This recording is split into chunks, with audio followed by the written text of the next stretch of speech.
Ce matin, un boudin a attrapé une licorne. Ce matin, un boudin a attrapé un bouquin. C'était un boudin qui avait petites mains. Je vais lire le loup qui mangeait des histoires.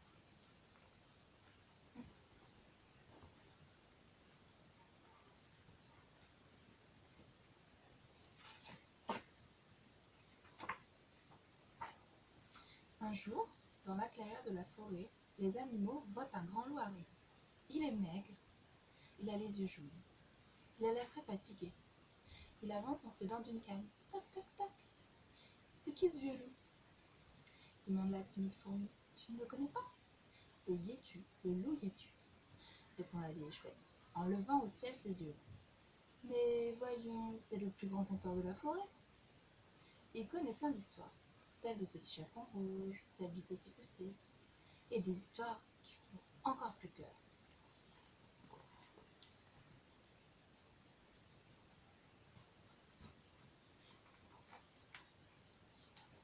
Loup Yétu se racle la gorge.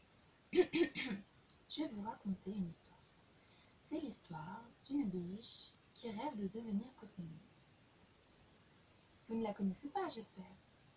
Non, non, on ne la connaît pas. Pas du tout, crie le petit lapin en tapant de la porte. Tap, tap, tap, vas-y, vas-y. Alors voilà, un jour, la jeune biche construit une fusée, mais une vraie fusée, avec un moteur pour avancer, et un hublot pour regarder la lune et les étoiles. Oh, elle est très savante, cette petite biche, gracieuse et tellement, tellement...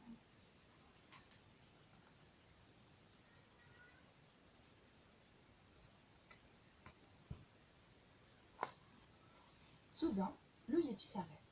Il se braque, il se passe la langue sur les babines. Alors, la suite, dit le jeune écureuil tout roux. La suite? Mais quelle suite? Eh bien, la suite de ton histoire. Tu nous parlais de la biche qui rêvait de devenir cosmonaute, répond l'écureuil. Le Yétu devient alors tout rouge et baisse les yeux. Oh, zut, je l'ai mangé. Manger, s'exclame le hérisson en sursautant. Mais comment peux-tu raconter une histoire si tu manges le personnage?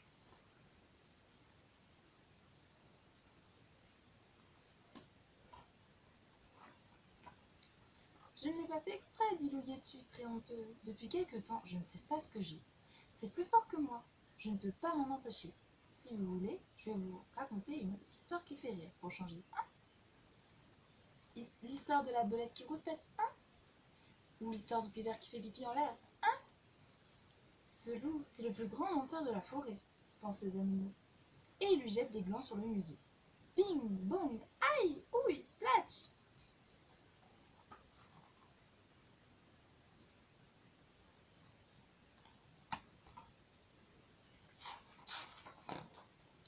Un autre jour, sous le grand chêne, les animaux voient arriver un mouton. Un gros mouton tout rond. Il a l'air vieux. Il avance en s'aidant d'un bâton. Tic, tic, tic. On n'a pas dit que vous aimiez les histoires, belle le mouton? Oh oui, alors, qu'ensemble les animaux de la forêt. Alors voilà, c'est l'histoire d'une oie sauvage qui rêve de faire le tour du monde. Elle est tellement belle, cette petite oie sauvage, vous savez. Elle est petite, mais bien dodue et bien grassouillette, bien... Tout à coup, le gros mouton, tout rond, se tait. Et il se passe la langue sur les babines.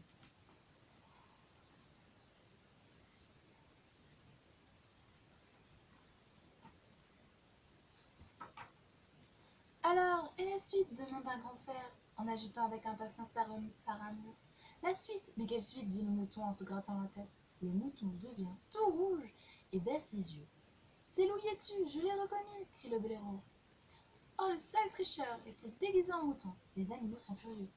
Oh, oh, oh, il y en a marre, incapable de raconter une histoire jusqu'au bout, dit la chouette. Une histoire sans personnage, ce n'est plus une histoire, grogne le blaireau.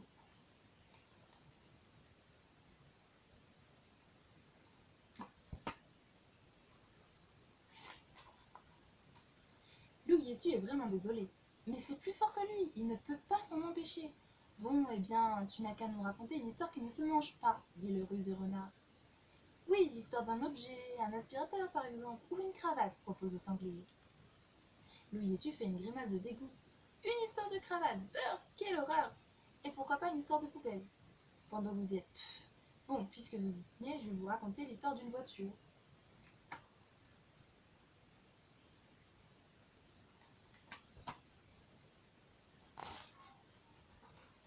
Chic, chic, chic, dit le lièvre en sautillant. Une histoire de voiture, j'adore ça. Alors voilà, dit Louis-Étu. C'est une voiture qui roule à plus de 300 km par heure. Vroom, vroom. Une super voiture de course avec plein... Louis-Étu se passe la langue sur le bâtiment, puis il se tait.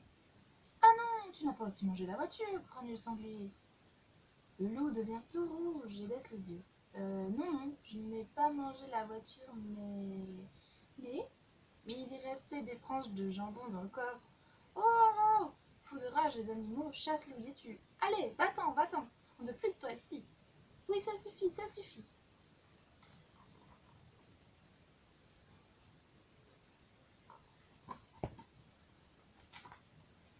Mais un jour, un cirque arrive dans la forêt. C'est le plus grand cirque du monde. Il y a même la télévision pour filmer le spectacle et des affiches géantes. Avis à la population, le célèbre Louis-Étu, le plus grand mangeur d'histoire, sera ce soir au cirque Parade pour manger en direct des histoires qui font peur. Entrée payante, 4 glands. Mais on le connaît, c'est notre ami le loup, c'est Louis-Étu. S'exclament les animaux, soudain très fiers. Louis-Étu s'avance vers eux pour les saluer. Il a une canne en or. Il a beaucoup grossi. Pas étonnant, avec toutes ces histoires qu'il avale chaque soir.